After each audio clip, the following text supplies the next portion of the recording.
Let's say you're at home and you have to build something like this fence bracket. A single bracket would be pretty easy to build.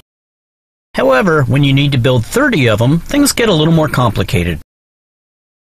Cutting the 4 corners at a 45-degree angle using a cutoff wheel can be quite time-consuming and can easily lead to uneven cuts.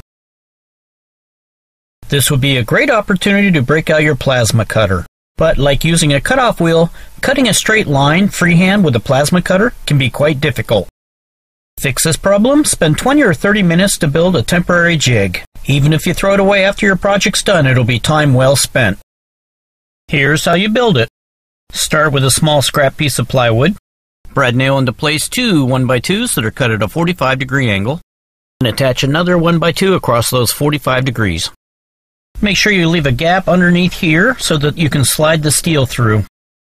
Here I've marked where I want to cut the corner off at.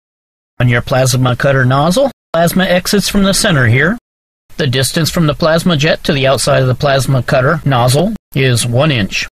Now we simply cut the plywood 1 inch away from the 1x4. You can now rest your plasma cutter nozzle against that board and make a perfect cut every single time.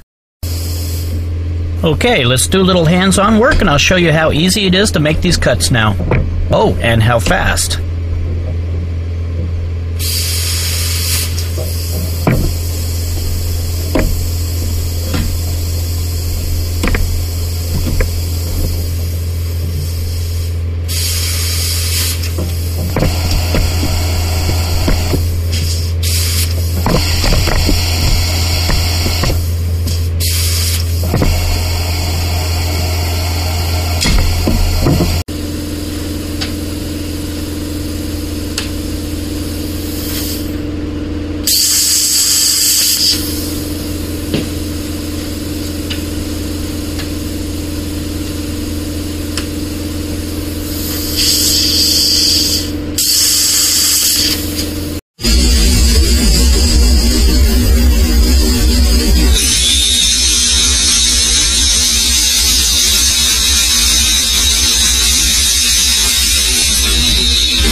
And before you know it, you now have 30 brackets cut out in a short period of time.